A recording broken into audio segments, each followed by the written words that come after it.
जब जिंदगी की सबसे बड़ी जंग भूख, डर और इंसानियत से हो, तब इंसान क्या बनता है, एक हीरो या सिर्फ एक जिंदा लाश। ये कहानी है एक औरत की जिसने एक जंगली दुनिया में अपने बच्चे को जिंदा रखने के लिए सब कुछ खो दिया। अब चलिए कहानी की शुरुआत करते हैं, जहां हम एक गर्भवती महिला को देखते हैं जो अपने पति से फोन पर बात कर रही है। इस किरदार को फिल्म में कोई नाम नहीं दिया गया। डायरेक्टर ने जानबूझकर इसे नामहीन रखा ताकि हर कोई इस कहानी को किसी भी माँ से जोड़ सके और उसकी तकलीफों को महसूस कर सके। हालांकि हम इस महिला को वुमन कहेंगे। इस वक्त वुमन अपने पति से कहती है कि वो जल्दी से घर लौट आए, लेकिन उसका पति जूली लंदन के भीषण ट्रैफिक में फंसा होता है। शहर में कई दिनों से मूसलाधार बारिश हो रही है, जिससे जगह जगह पानी भर गया है और सड़कों की हालत खराब होने के कारण वाहनों की लंबी कतारें लगी हुई हैं। जूली उसे तसल्ली देता है कि वो जल्द ही पहुंच जाएगा। फोन कॉल के बाद वुमन थोड़ी बोरियत महसूस करती है और टीवी देखने लगती है, लेकिन तभी बिजली चली जाती है। वो देखती है कि बारिश का पानी अब दरवाजे की दरारों से घर के अंदर घुसने लगा है। वो किसी तरह उस पानी को रोकने की कोशिश करती है, लेकिन पानी लगातार बढ़ता ही जा रहा है। इतना ही नहीं, इसी समय उसे प्रसव पीड़ा भी शुरू हो जाती है। वो इतनी तकलीफ में होती है कि हिल भी नहीं पा रही होती और इस बीच कमरा पूरी तरह पानी से भर जाता है। वो तुरंत अपने पति को फोन करती है, लेकिन कॉल रिसीव नहीं होती। फिर वो एम्बुलेंस को कॉल करती है, लेकिन वहां से भी कोई मदद नहीं मिलती क्योंकि पूरे शहर में अफरा तफरी मची हुई है। तभी एक जोरदार धक्का लगता है और बेहोश हो जाती है। जब उसकी आंख खुलती है तो वो खुद को अस्पताल के बिस्तर पर पाती है। वो एक बेटे को जन्म दे चुकी होती है और उसका पति जूली उसके पास बैठा होता है। दरअसल जूली ही सही वक्त पर उसे अस्पताल लेकर आया था। वो बेहद खुश होता है क्योंकि अब वो एक पिता बन चुका है और वुमनों आपस में बात कर रहे होते हैं। तभी एक अनाउंसमेंट होता है कि अस्पताल में मरीजों की तादाद बहुत ज्यादा हो गई है, इसलिए वुमन को जल्दी डिस्चार्ज करना पड़ेगा। शहर में हालात बिगड़ते जा रहे हैं, कई लोग जान गंवा चुके हैं और कई घायल हैं। डॉक्टर उन्हें बच्चे का नाम जल्दी तय करे, लेकिन जूली चिंतित नजर आता है। पूछने पर वो बताता है कि उनका घर अब पूरी तरह बर्बाद हो चुका है और वे वहां नहीं जा सकते। ये सुनकर वुमन घबरा जाती है और पूछती है कि अब वे कहाँ जाएंगे। इस पर जूली उसे समझाता है कि घबराने की जरूरत नहीं है, वो उसे अपने गांव ले जाएगा जहां हालात अभी काफी बेहतर हैं। वे अपने बेटे का नाम जैन रखते हैं और गांव के लिए रवाना हो जाते हैं, लेकिन रास्ते में उन्हें भारी ट्रैफिक का सामना करना पड़ता है क्योंकि बहुत से लोग शहर छोड़कर गाँव की तरफ भाग रहे हैं। पुलिस ने जगह जगह नाके लगाए हुए हैं और सिर्फ उन्हीं लोगों को गाँव में प्रवेश की अनुमति मिल रही है जिनका कोई न कोई संबंध उस गाँव से हो। जूली की गाड़ी को भी रोका जाता है और पुलिस वाला उन्हें लौट जाने को कह पला बढ़ा है। उसके माता पिता यहीं रहते हैं और उसके साथ उसका नवजात बच्चा भी है। पहले तो पुलिस वाला अड़ जाता है, लेकिन जब वो बच्चे को देखता है तो आखिरकार उन्हें जाने देता है। जब जूली अपनी पत्नी और बेटे को लेकर अपने माता पिता के घर पहुंचता है तो वहां उसका स्वागत बड़े प्यार से होता है। उसकी माँ बताती है कि उन्होंने पहले से ही कई दिनों का राशन स्टोर करके रखा है, इसलिए खाने पीने की कोई दिक्कत नहीं होगी। जैसे ही जूली और वुमन खाना खाने बैठते हैं, तभी एक महिला वहां आती है और चुपचाप खाना लेकर चली जाती है। हमें पता चलता है कि उस महिला का बेटा कुछ दिन पहले बाहर खाना लेने गया था, लेकिन लौटकर कभी नहीं आया। वो भगदड़ में मारा गया था। अब वो महिला इस दुनिया में अकेली रह गई है, न पति न बेटा। खैर, जूली और वुमन को अब रहने के लिए सुरक्षित जगह मिल चुकी थी। वो दोनों बेहद खुशी के साथ उस घर में रह रहे थे, लेकिन एक दिन टहलते वक्त उन्हें पास ही में एक और मकान नजर आता है जो जूली और महिला दोनों को बहुत पसंद आता है। फिर दोनों ये तय करते हैं कि इस घर की मरम्मत करवाकर अब यही उनका नया ठिकाना होगा, क्योंकि ये मकान दिखने में काफी सुंदर है। और नए घर में शिफ्ट हो जाता है। शुरुआती दिनों में सब कुछ अच्छा चल रहा था।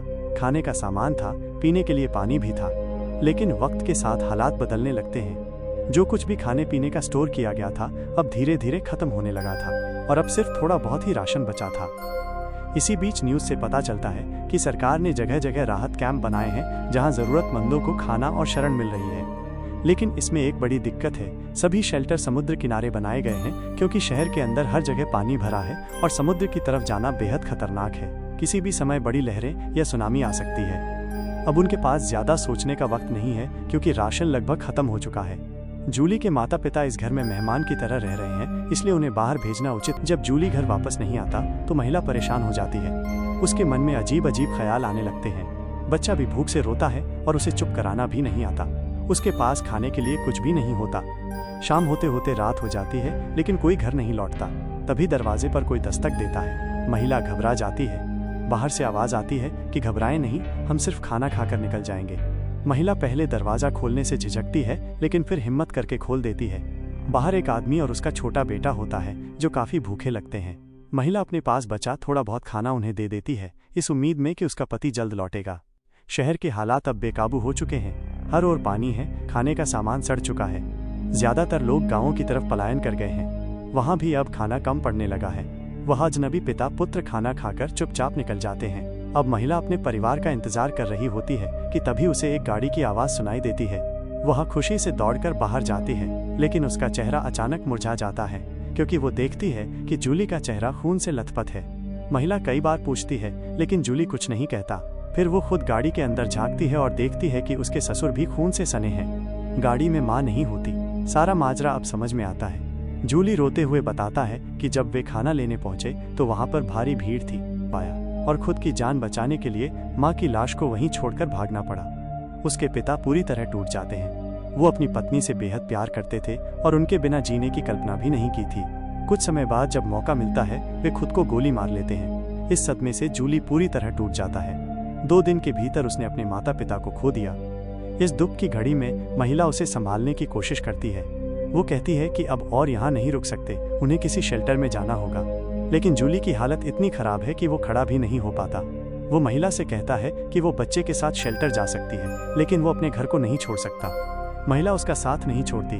कुछ दिन तक वो वहीं रुकती है क्योंकि जूली थोड़ा सा खाना लेकर आया था जिससे वे कुछ दिन निकाल लेते हैं। लेकिन जैसे ही खाना खत्म होता है उन्हें बाहर निकलना ही पड़ता है। अब जूली भी उनके साथ शेल्टर की तरफ निकलता है, लेकिन वहां पहुंचकर पता चलता है कि शेल्टर में सिर्फ महिलाओं और बच्चों को ही प्रवेश मिल रहा है। महिला परेशान हो जाती है क्योंकि वो जूली को छोड़कर नहीं रह सकती, लेकिन बाहर का माहौल इतना डरावना है कि जूली वहां जाकर खाना लेने की हिम्मत नहीं जुटा पाता। महिला फिर खुद ही बाहर जाके खाना लाती है। अब महिला फैसला करती है कि वो शेल्टर में नहीं रहेगी। वो जूली के साथ कार में रहकर गुजारा करेगी। खाना किसी तरह शिकार करके मिल ही जाएगा। लेकिन जब रात को ठंड में कांपते हैं तो हकीकत समझ में आती है।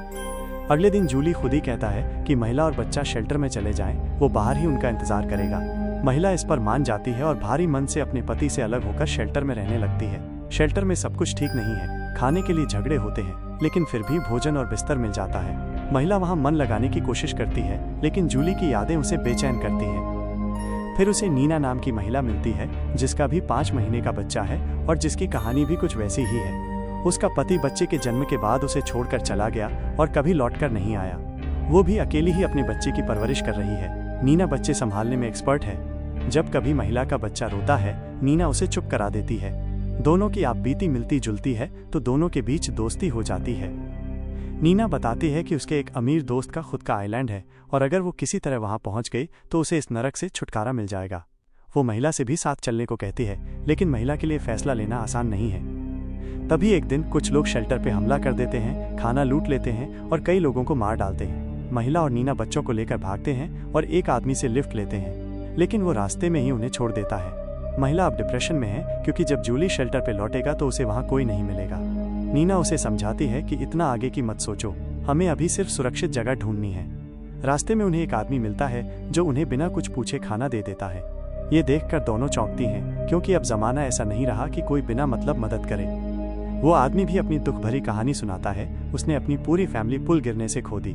उसकी बातों से महिला और नीना भी भावुक हो जाती हैं। अगली सुबह वो आदमी चुपचाप चला जाता है। नीना और महिला नॉर्दर्न पियर की तरफ बढ़ती हैं। कई किलोमीटर पैदल चलकर वे समुद्र किनारे पहुंचती हैं और बोट का इंतजार करने लगती हैं। काफी घंटों बाद आखिरकार एक नाव आती है और वे दोनों उसमें सवार होकर आइलैंड की तरफ निकल जाती हैं। नीना की दोस्त वहां मिलती है और सबका स्वागत करती है, लेकिन महिला का मन अभी भी बेचैन है। वो समुद्र किनारे जाकर अकेले बैठ जाती है। तभी नीना की दोस्त की माँ उसे समझाती है कि बीते कल में अटक कर जिंदगी नहीं चलती, लेकिन महिला कुछ नहीं कहती। फिर वो समुद्र में उतर जाती है, शायद शांति की तलाश में। लौटकर वो सबको बताती है कि उसे वापस जाना होगा, जूली को ढूंढना है। सब उसे रोकने की कोशिश करते हैं, लेकिन वो ठान चुकी है। नीना भी उसे छोड़ने नहीं चाहती, लेकिन महिला निकल जाती है। नीना की फ्रेंड की माँ उसे नाव में बिठाकर मुख्य सड़क तक छोड़ देती है। महिला का अकेला सफर शुरू होता है। जंगल, भूख, खतरे। रास्ते में वो मरे हुए जानवर भी खा लेती है। उसे एक कार मिलती है, लेकिन उसमें बैठी महिला मदद नहीं करती। महिला चालाकी से उनकी गाड़ी चुराकर निकल जाती है। फिर कुछ लोगों से मिलती है जो उसे काम के बदले खाना देते हैं। वो वहाँ काम करती है, लेकिन जूली की याद उसे हर वक्त तड़पाती रहती है। एक दिन वो सब छोड़कर वापस लंदन लौट आती है। वहाँ हर जगह तबाही फैली है। वो अपने पुराने घर आती है जो अब खंडहर बन चुका है। वो घर की सफाई शुरू करती है। तभी पीछे से एक जानी पहचानी आवाज़ सुनाई देती है। वो पलटकर देखती है तो सामने जूली खड़ा होता है। आखिरकार उसका यकीन सच हो जाता है। जब सभी ने कहा कि जूली मर चुका होगा, तब भी उसने हार नहीं मानी थी। वो जूली से लिपट जाती है और इसी के साथ इस कहानी का भावुक अंत हो जाता है। कभी कभी जंग जीतने का मतलब सिर्फ जिंदा रहना नहीं होता, बल्कि इंसानियत को बचाए रखना होता है। ये थी एक माँ की कहानी जिसने अपने बच्चे के लिए सब कुछ खोकर भी उम्मीद को जिंदा रखा। ये तो थी सिर्फ एक कहानी, लेकिन ऐसी कई और कहानियां इंतजार कर रही हैं आपको चौंकाने के लिए। सब्सक्राइब करें और तैयार रहिए, क्योंकि अगली बार कहानी और भी गहरी होगी।